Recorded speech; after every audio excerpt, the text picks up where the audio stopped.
Sarah Kraus. I'm an art teacher at an elementary school, and I am by no means an expert on video making, but I'm going to be taking you through a 2-part step-by-step process for making your own videos for students or for whatever else you need them for. Videos can be a great way to take your class on a virtual field trip or to repeat directions or expectations to them. You can also do some really fun communication videos with families, and here we go. I hope you find some fun takeaways and laugh a little along the way. What apps are we going to use? I'm going to be using Snapchat and an iOS device. You could use an iPad or an iPhone. I have an iPhone 11 that I'll be using for this demonstration. Make sure that you have this little app right here, iMovie. Go to Settings, General, then look down here for iPhone storage. And this is going to show you how much storage is used up. I knew that I was going to be making a lot of videos, so I bought myself a lot of storage on the device. But if you don't have a lot of storage left on your device, these colorful bars might be closer to the edge over here, and that is not giving you enough space to make a video. So down below, you can look at some different things that are taking up space, and you can see how much space they are taking up. So my top 5 things that are taking up space are my iMovie app, my music that's downloaded to my phone, my podcasts that are downloaded, my text messages, which might be a surprise to some people. If you don't go through and delete old messages on your phone, they can be hogging up a lot of space, especially if someone has sent you videos or if they have sent you pictures and those are stored in your messages. I also have Snapchat taking up a lot of space. I could go through iMovie, my music, my podcast, and my Snapchat and delete some things that I've been saving that maybe I don't really need so much. Down here we have a few things that are taking up a lot of space, but that's just the app itself. I couldn't really delete anything from these to make them smaller. If you wanted to look down farther in your list, you could look and see what types of things are smaller, and when you delete maybe 10 apps that you never use that don't take up very much space, those can add up to a lot of free space. You also need to have either the Drive app so that you can upload things to the Drive from your device. You could also have a YouTube app that you can upload things from your device. And a lot of your videos that you make in iMovie will have to be exported to the camera roll, and from there you can then access that by clicking in your YouTube app, and you can upload it from the app. I personally have not uploaded videos to Drive from my phone, but I hear that that works pretty well too. Once you have uploaded a video to YouTube, you can put it in one of your playlists. You could even have a playlist of all of your videos for your class, and you could put them into Safe YouTube. You can search Safe YouTube on the web, copy the link from your YouTube video, plug it into Safe YouTube, and then you have an ad-free way to share your video with your class.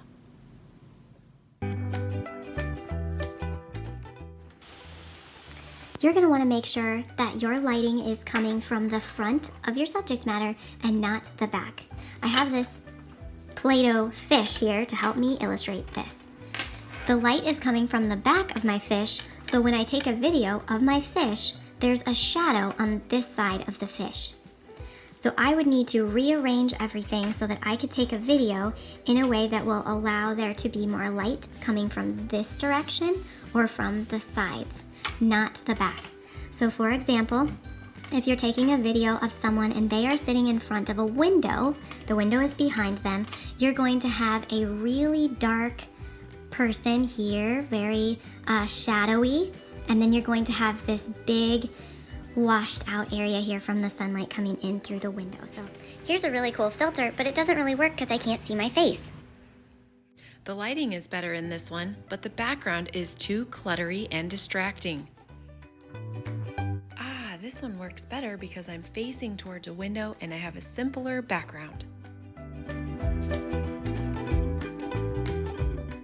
I have this stand that is it's on a tripod that is adjustable, and it has a little phone holder that swivels, it moves. I can play with these things and tilt the light down, and this really helps if you are going to take a video that you are in. This was only, I think it was around $30 on Amazon.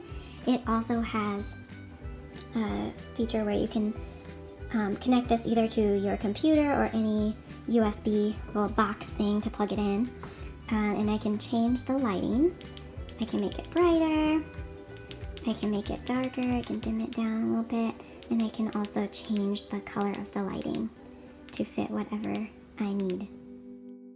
I also have this stand.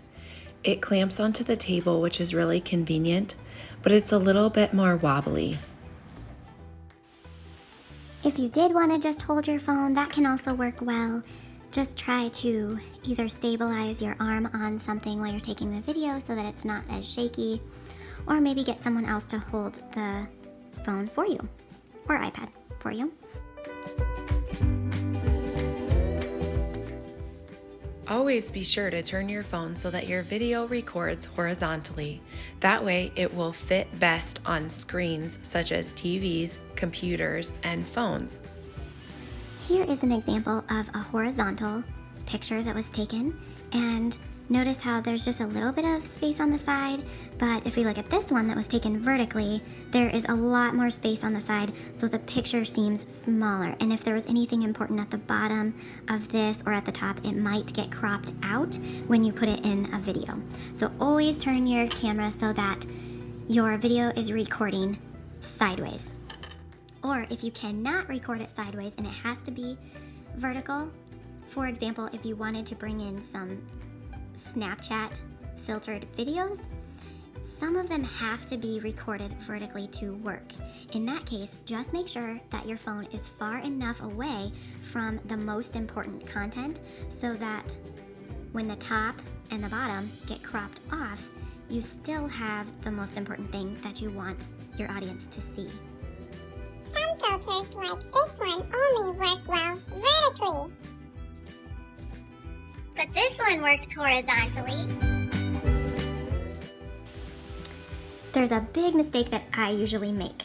I start talking immediately after I hit the record button, but then I lose the first part of my words. Because when you put the videos together, they kind of blend the two videos in iMovie, so you need to give yourself about 2 seconds, maybe 1 or 2 seconds before you actually start talking, like this. Here is my fish example. And then give yourself a second or so after you're done talking.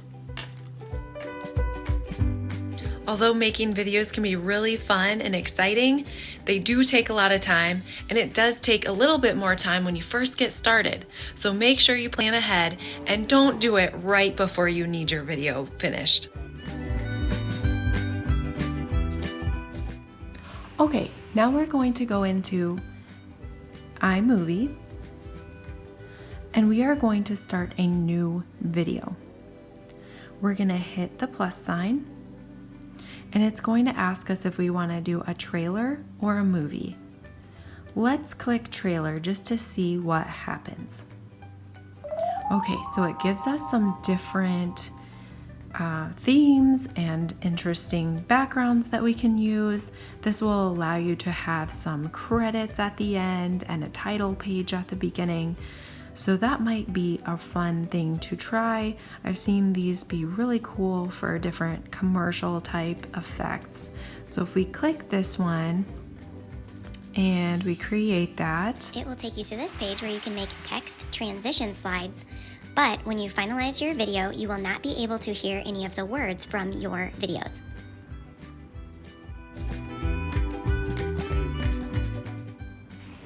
now we're gonna make a movie. So we're gonna hit that plus sign, select movie.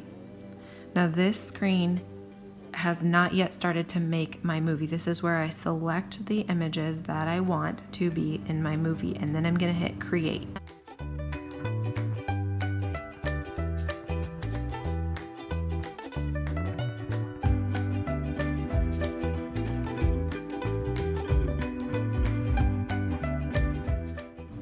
could come and add more in later, or I can take things out if I actually didn't want those things. So I can go create movie.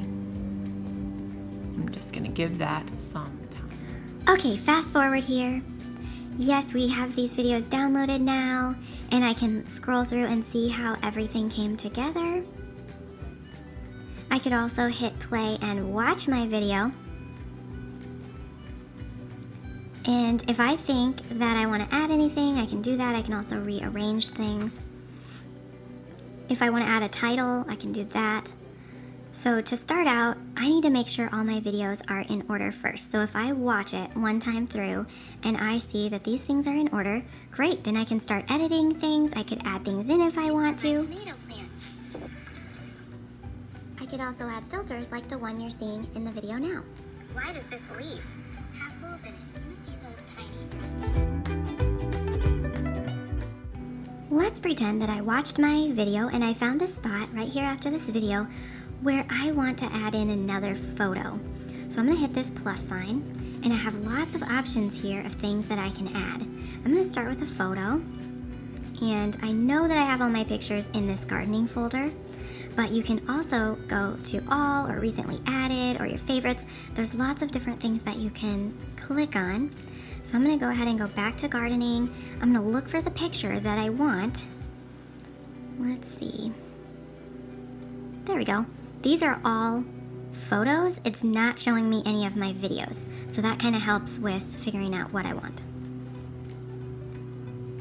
So now I have this video asking about why these leaves have holes in them. And then it's showing some other leaves with holes in them to give kids more time to think about that. And then there's another video with these little droppings, and then this can make sense a little bit more. But now I've found that I have this same photograph that came right after, so I don't want both of them. I'm gonna click on this, and I wanna go ahead and delete that. Now it is gone. If I wanted to add another one to the beginning, I can scroll to the beginning, click add, scroll down. Maybe I want my students to know what the garden looked like to start out. And maybe I want them to know what it looked like at the beginning of summer. There we go. If I can't really see what I want to be able to see in the photo, I can click on the photo, and then I can go pinch to start. And if I want it to start over here and pan down, then I want it to end over here. So let's see what happens there. It kind of just goes a little bit lower in the photo, but it's a little bit more engaging because there is some movement there. If you didn't want to have any moving, you can click on it and you can go to this Ken Burns enabled feature. Just click on that, and then you can kind of drag it in where you want it to show up. So I think that's good right there. So I'm just gonna have that there.